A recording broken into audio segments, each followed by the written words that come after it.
What if we've been looking in the wrong direction from the very beginning? What if all those loud words about demilitarization, denazification, and other so-called noble missions of Putin's Russian world were just a smokescreen?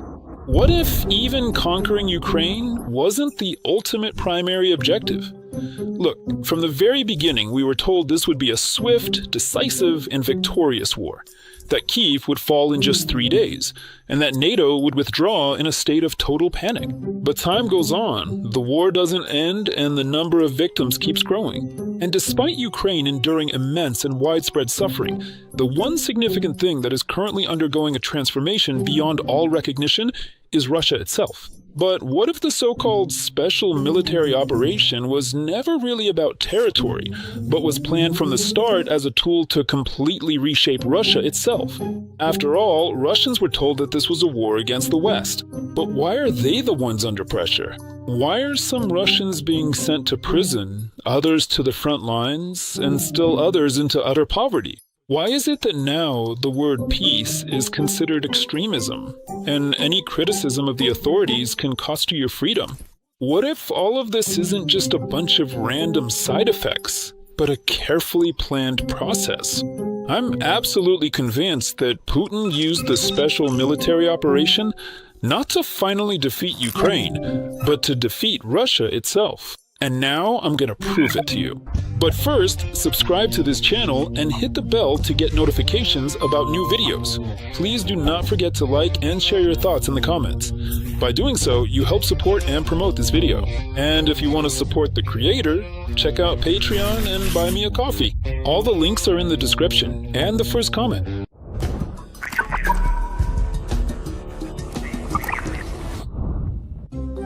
When those in power start a war, they always have two fronts. The first is the external one, the one they talk about in the news, draw arrows on maps for, and tell stories of heroic victories. And the second is the internal front. And this front is more important because it's where it gets decided whether anyone will stand in the way of those in power doing whatever they want. The so-called special military operation became the perfect excuse to crack down on those who still dared to object. The opposition in Russia had long been weak, but 2022 showed that it was meant to be finished off for good. Navalny was not just a political prisoner. He was a symbol that, in Russia, it was possible to speak the truth and resist. While he was in prison, the authorities weren't in a hurry to kill him. But after the war began, it became clear his very existence, even behind bars, was a threat to the regime. First, he was completely isolated, and then he was demonstratively destroyed, with the authorities choosing a convenient moment for it. And this was not an exception, but the culmination of a large-scale purge. All liberal media outlets have been shut down or are operating in exile. The last independent politicians have either left, are imprisoned, or are simply no longer alive. Repression has become total. Now, not only activists end up in the defendant's seat, but even random people who happen to say the wrong words. Before, it was still possible to protest, to shout, even to take to the streets.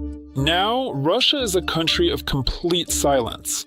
Some genuinely support the war, others do so out of necessity, and still others are simply afraid to say anything against it.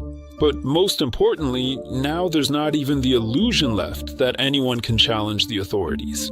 After all, the so-called special military operation first and foremost destroyed not the mythical Nazis in Ukraine, nor the collective West. It destroyed in Russia the very possibility of resistance, and drove out of the country, or took the lives of, the last remnants of conscience, reason, and humanity.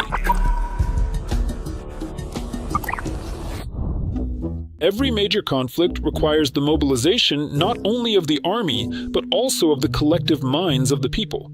But if before, Russian propaganda could be called unrefined and simplistic, but not all-encompassing, now it is a total reality in which the entire country lives. The special military operation has given the regime a carte blanche for everything. Any reform, any ban, any tightening of the screws is now justified by the war. Censorship has reached an absolute level. Now, even the most private of conversations can result in a lengthy prison sentence. Propaganda has become so overwhelmingly pervasive that even those who clearly see through its lies are terrified to even appear to ignore it. The authorities have started using repression not just against activists, it has become a tool of governance. If you imprison one person, systematically intimidate 10, and 1,000 will remain completely silent on their own. Now, even silence itself can be a punishable criminal offense.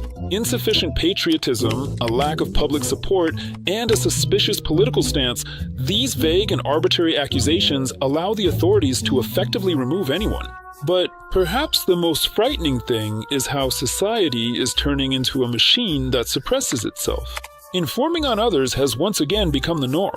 Let's recall the case of the teenager who was turned in by his own father for an unpatriotic drawing, or the elderly woman whose neighbors reported her to the police for speaking about peace.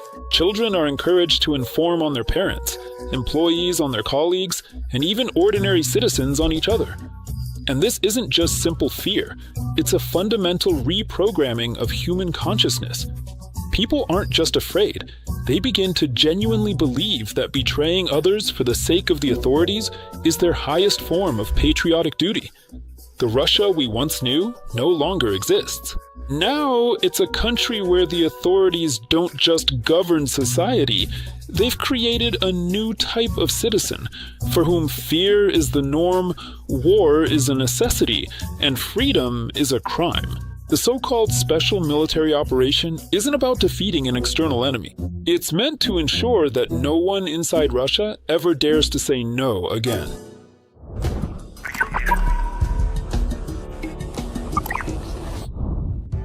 According to various official government reports, the Russian economy is steadily expanding. GDP is continuing to rise, sanctions haven't dealt a crushing blow, and although the ruble is shaky, it is still holding on. Moreover, in numerous different regions of Russia, the war has actually become a significant social elevator. Defense factories are actively recruiting new workers, contract soldiers are earning significantly higher than average salaries, and the budgets of regions that used to struggle to maintain their basic budgets have suddenly filled with money. But what exactly is behind this rapid growth? This entire economic model relies solely and exclusively on the continuation of the war. The government pours billions into military contracts, and this money is redistributed among factories, contractors, logistics, and the military. Then it's spent again on weapons production, more drones are purchased, and salaries are once again sent to the mobilized soldiers. The money circulates within the system without creating anything new. Yes, the economy has adapted, but it has adapted to war, not to development. How many new technologies have been created in the past 2 years? Which specific sectors, in addition to the military, have shown significant and measurable growth? Which particular goods has Russian manufacturing been able to successfully and completely substitute? The answer to all these questions is disappointing. Outside of the military economy, there is degradation. Small and medium-sized businesses are either shutting down or barely surviving. Russians' incomes are only growing on paper. In reality, they're being eaten up by inflation and rising prices. Public sector workers, who used to have at least some significant influence and impact on the country's life, are now entirely and utterly dependent on the state, and therefore on the war. If the war continues, the economy will be able to sustain itself and hold out for a while longer, but at what cost? And if the war ends, what will be done with the tens of thousands of people who found social mobility through it? With the millions of workers employed at military factories? With the regional budgets tied to government contracts? The Russian economy is no longer able to exist without war. The special military operation has turned into a bloody locomotive that can't be stopped without disaster. And the Kremlin understands this.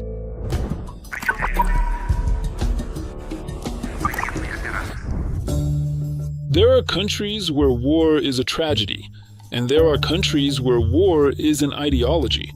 Russia has always loved the myth of the Great War, but if before the cult of war was built on the past, on grandfathers and parades, now it has become a new reality. Now, every Russian must not only believe in the war, but live it, Children march in military uniforms and build special military operation zones in schools. No one asks what you want to be anymore. Boys are only supposed to become soldiers, and girls are supposed to be mothers who give birth to soldiers. Virtually every single adult male is potentially subject to mobilization. Mobilization is no longer an emergency measure, but a way of life. Even if you're not at the front, you're in the reserves. Women are forced into the role of soldiers' wives. Have more children for the army, support your husband, and wait for the Cargo 200 with pride. The cult of death has replaced the cult of life. The reward for heroism is posthumous. The heroes are the ones who died. The best fate is to die for your motherland, not to live for it. You might ask, what is all this for? Militarization makes people controllable. The fear of mobilization keeps people from thinking about freedom. Propaganda makes people see war as the only meaning of existence. The more that ordinary people believe that war is a normal part of life, the longer the regime can sustain the conflict indefinitely. The so-called special military operation started as a mission, but turned into a way of life. Now it's not a temporary measure, but a new system. And the main goal of this system is to make sure Russians never remember what peace is.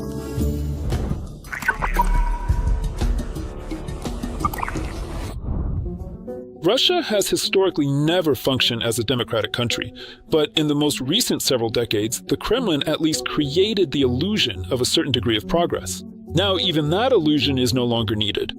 The country has officially returned to the late Soviet Union mode, but with a much more primitive and brutal system of governance. The regions have completely lost their autonomy. Governors have turned into viceroys. Their primary responsibility is to guarantee the successful mobilization and consistently uphold military order. Questions of the economy, social policy, and development are now secondary. Cultural policy has been destroyed. Only ideology remains.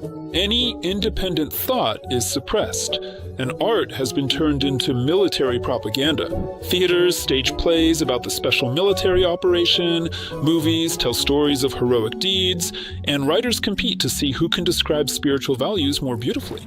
Repression has become a way of life. If before, criticizing the authorities could just get you labeled a foreign agent, now you can end up behind bars for 20 years. Fear has become the main tool of governance. Russians are no longer citizens. They are a resource. The state can mobilize them, send them to war, use them as free labor, and then abandon them to their fate. The USSR had an idea, even if it was a false one, the building of a bright future. In today's Russia, there isn't even that. Here, all they build is endless war, endless mobilization, and endless submission. As one Russian official said, people are the new oil. The only difference is that at least the Kremlin used to sell oil abroad, while Russians are simply disposed of.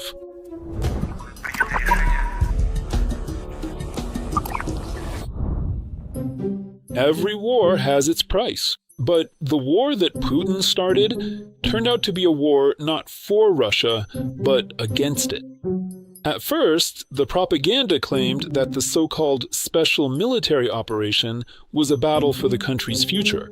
At this very moment, even those words are entirely devoid of meaning, because Russia simply does not possess a future. There is no economy capable of existing without war. The entire system is built on mobilizing resources, people, business, and minds. If the war ends tomorrow, it will not bring a revival, but a collapse. There is no society that could restore itself. When millions of people inside the country genuinely believe that war is their destiny, who will build a peaceful Russia? There isn't even a state in the usual sense of the word. There is a deeply entrenched mechanism of systemic violence that keeps people in submission, but offers them absolutely nothing at all except the perpetual continuation of brutal war.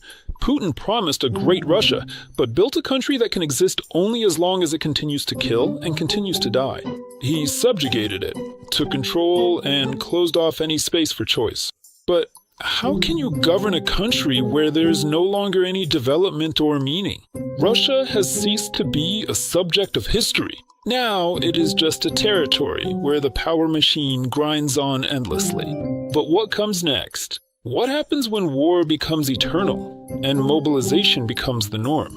When the economy is finally tied entirely to government contracts and the regions survive only because of the war?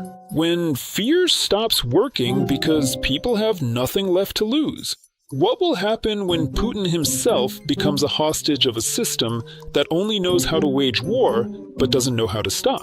Every single form of power that is constructed upon a foundation of fear eventually and inevitably falls victim to its own inherent darkness. Furthermore, any political system that relies heavily on the use of violence will one day start to consume and devour itself from within. And the main question facing us now isn't exactly when this will happen, but rather what will be left of the nation of Russia when it finally does. Thank you for your attention, friends. Like the video, subscribe to the channel, and hit the bell so you don't miss any new videos. Support the creator on Buy Me a Coffee and Patreon, where you'll find extra videos and early releases before the official premieres. Use YouTube's sponsorship feature, and be sure to send donations to the armed forces of Ukraine. Wishing all Ukrainians a swift victory.